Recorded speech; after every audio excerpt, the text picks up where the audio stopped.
কিছু তো সবার ক্লিয়ার, তাই না? আজকে যেটা দেখবো সেটা হচ্ছে আমরা ট্যাগ টেমপ্লেটস দেখবো এবং জেনারেল সেটিংসের বাকি সেটিংসগুলি দেখবো। খুব দ্রুত দেখে শেষ করবো এটা। তো আমার একটা প্রশ্ন ছিল, বলতে আমি ভাইয়া একটু লাউডলি বলতে হবে। জুনায়েদ ভাই আপনার কথাগুলো স্পষ্ট না। সবাই মিউট করে দিই, জুনায়েদ ভাই আনমিউট করে আমাকে কোশ্চেনটা করে নিন, ঠিক আছে? জি জুনায়েদ ভাই বলেন। আপু আমার ওই দুইটা পয়েন্টের মধ্যে একটু কনফিউশন হচ্ছিল আমি। তো সেটা একটা হচ্ছে ট্যাগিং অ্যাবিলিটি, আরটা হচ্ছে আদার ট্যাগিং দিস পেজ। আরটা হচ্ছে আমি এখন বিজনেস পোস্ট মানে হচ্ছে মানে আমাদের পাবলিক অর পিপল আমাদের ট্যাগ করবে। জুনায়েদ ভাই আপনার কথাটা আমি কি স্পষ্ট শুনতে পাচ্ছি না, না অন্য সবারই এরকম হচ্ছে? একটু বলবেন আমাকে। আমরাও শুনতে পাচ্ছি না। হ্যাঁ জুনায়েদ ভাই আপনি আস্তে আস্তে বলেন, এক একটা টপিক আস্তে আস্তে বলেন, ঠিক হয়ে যাবে। আপু আমি তাহলে একটু লিভ নিয়ে আবার একটু জয়েন হই। হ্যাঁ হয়তো আমার সাইডে সমস্যা হতে পারে। হ্যাঁ হ্যাঁ হ্যাঁ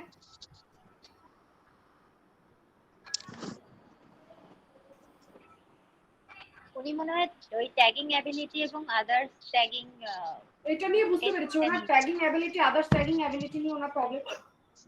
এটা প্রবলেম, এই কোশ্চেনটা আমি ধরতে পারি, শুনতে পারিনি। হ্যাঁ আপু শুনতে পাচ্ছেন এখন? এখন ক্লিয়ার ভাইয়া। হ্যাঁ হ্যাঁ আচ্ছা, আমি যেটা বলতে যাচ্ছিলাম সেটা হচ্ছে একটা হচ্ছে ভিজিটর পোস্ট, আরটা হচ্ছে ট্যাগিং অ্যাবিলিটি, আরটা হচ্ছে আদার্স ট্যাগিং দিস পেজ। এই তিনটার মধ্যে আমি প্রথমটা বলি। প্রথমটা হচ্ছে visitor post. Visitor post means হচ্ছে আমাদের পিপল গুলো আমাদের পোস্টের মধ্যে অর্থাৎ আমাদের ট্যাগ করতে পারবে। হ্যাঁ হ্যাঁ ভিজিটর পোস্ট হচ্ছে, হ্যাঁ আপু শুনতেছেন? হ্যাঁ শুনতেছি ভাইয়া, আপনি স্ক্রিনটা একটু শেয়ার করেন ভাইয়া। আমি আচ্ছা হ্যাঁ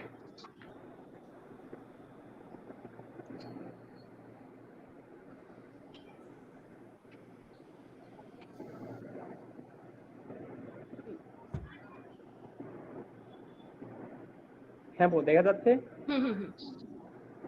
আমি বলতে চাচ্ছিলাম যে ভিজিটর পোস্ট মানে হচ্ছে মানে আমাদের পিপল অর অডিয়েন্স আমাদের পেজের মধ্যে ট্যাগ করবে। ওই ট্যাগগুলো আমরা রিভিউ আকারে রেখে দিব। এখান থেকে চাইলে ভালো লাগলে রিভিউগুলো যদি আমাদের ভালো হয় তো আমাদের পেজের জন্য যদি ভালো হয় তাহলে আমরা অ্যাড করব, ঠিক আছে? ঠিক আছে, তারপরে তারপর হচ্ছে tagging ability. Tagging ability means হচ্ছে মানে পিপল অর পাবলিককে আমাদের পেজের মধ্যে ট্যাগ করার জন্য আমরা পারমিশন দিব। হ্যাঁ আর তৃতীয় নম্বরটা হচ্ছে others tagging this page. That means হচ্ছে কোনো পিপল অর আদার পেজ আমাদের মধ্যে ট্যাগ করার জন্য কি ওদের কি পারমিশন দিব নাকি দিব না। হ্যাঁ এটা গেল। এখন আমার কথা হচ্ছে এখন তো আমরা অলরেডি ভিজিটর পোস্টের মধ্যে এখানে ট্যাগ আকারে আমাদের দিবে, তাই না? তাহলে আবার কেন আমাদের ট্যাগিং অ্যাবিলিটিটা অন করতে হবে কিংবা অফ করতে হবে? এটা অন করতে হবে। ট্যাগিং অ্যাবিলিটি বা আদার ট্যাগিং অ্যাবিলিটিটা অন করতে হয় যে ওইটা তো হচ্ছে তারা পোস্ট করতে পারবে কিনা বা তারা তাদেরকে আমি হচ্ছে রিভিউতে রাখবো কিনা। কিন্তু ট্যাগিং অ্যাবিলিটিটা হচ্ছে আমাকে তো ট্যাগ করার অপশনটা তাদের থাকতে হবে। এই ট্যাগিং অ্যাবিলিটিটা যদি অন না করে দেই সেক্ষেত্রে যেটা হয় সেটা হচ্ছে আপনার পেজের অ্যাডমিন যা, আপনার পেজে মডারেটর এডিটর যারা থাকে তারা ছাড়া কেউ পেজটাকে ট্যাগ করতে পারে না। এটা হচ্ছে ফেসবুকের বাকি যত ইউজার থাকে সব ইউজারদের ট্যাগ করতে আপনার নামটাকে যেটা ব্লু বা আপনার নামটাকে ক্লিক করলে যাতে আপনাকে শো করে, আপনার পেজটাকে শো করে। যদি আপনার নামটা দিয়ে দেয়, ধরেন আমরা এখন ডিজিটাল মার্কেটিং কনসালটেন্ট একটা পেজের নাম দিয়ে দিলাম, হ্যাঁ আপনার প্রোফাইলে হচ্ছে 5000 ফলোয়ার আছে বা আপনার প্রোফাইলে 5000 ফ্রেন্ড আছে। এখন আপনি ডিজিটাল মার্কেটিং শিখছেন, সেখানে যদি লিখে দেন আপনি শিখেছেন প্রত্যেকে ইনস্টিটিউশনের নাম, সেটা হচ্ছে ডিজিটাল মার্কেটিং কনসালটেন্ট। এখন কনসালটেন্ট দিয়ে দিলে সেটা তো সেখানে থাকবে, কিন্তু ডিজিটাল মার্কেটিং কনসালটেন্ট বলে তো ফেসবুকে অনেক পেজ আছে, সেটা যে আমার পেজ সেটা বোঝার জন্য ওখানে একটা ব্যাকলিংকের তৈরি হয়, যেটা হচ্ছে আমি আপনাদের দেখিয়েছিলাম। ব্যাকলিংক তৈরি মানে আমার মা যখন আমাকে পোস্টটা করেছে সে সুলতানা রহমান লিখতে পারতো, কিন্তু সেখানে আমাকে ট্যাগ হতো না। আমাকে ট্যাগ করার পারমিশন দেওয়ার জন্য হচ্ছে ট্যাগিং অ্যাবিলিটি। আচ্ছা আচ্ছা ক্লিয়ার।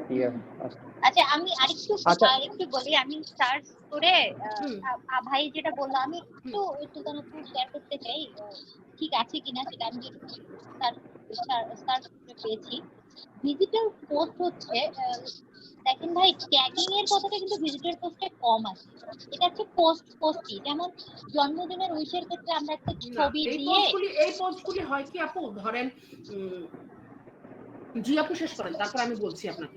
হ্যাঁ, মানে আমার কাছে যেটা মনে হচ্ছে যে ফটোস এবং ভিডিও দিয়ে আমার পেজে কিন্তু শেয়ার করতে পারে, এর জন্য আলাদা করে কিন্তু আমার পেজের নামটা ট্যাগ করার দরকার হয় না, এটা অ্যাজ এ পোস্ট শেয়ার করতে ভিজিটর পোস্টের।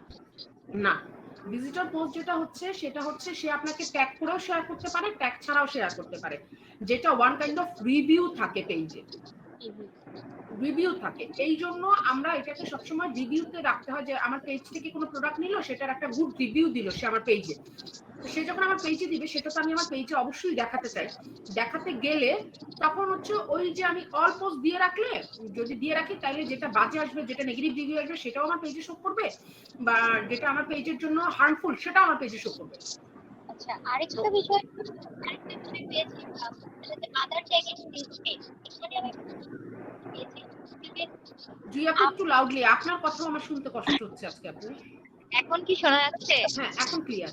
আর আচ্ছা আমরা সবাই মিউট করি, যে কথা বলবে আমরা শুধু তারটাই শুনি, উনি শুধু আনমিউট করে রাখি। কার ওখান থেকে যেন প্রচন্ড বাতাসের শব্দ আসছে।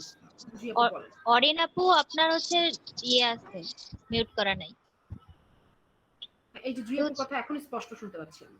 আদার ট্যাগিং দিস পেজ, এখানটা আমি একটা জিনিস পেয়েছি, সেটা হচ্ছে গুগল সার্চ করে, যে আমরা আমাদের মানে কেউ আমার পেজে ট্যাগ করতে পারবে যখন আমি সেটা মানে অ্যালাউ করে দিব, এবং তাদের পেজকেও আমরা মানে আমি আমার পেজ ট্যাগ করতে পারবে, এরকম কিছু কি আছে এটাতে? এটা এরকম কিছু থাকে। এটা ব্যাপারটা হচ্ছে কি, ধরেন কোনো পেজের সাথে আপনি কোলাবরেশনে গেলেন, কারণ ওই যে একটা কথা বলেছিলাম না, আমাদের হয়তো কোনো কারণে অ্যাড লিমিট শেষ হয়ে গিয়েছে, তো অ্যাড লিমিট শেষ হয়ে যাওয়া, বা ছোটখাটো কোনো আমার ইভেন্টের জন্য বা ছোটখাটো কোনো কাজের জন্য হয়তো আমি একটা দিতে চাই, অ্যাড লিমিটেড শেষ হয়ে গেলেও এটা তো বাড়ানোর একটা চান্স আছে বা বাড়ানোর একটা স্কোপ আছে আপনার, কিন্তু আমি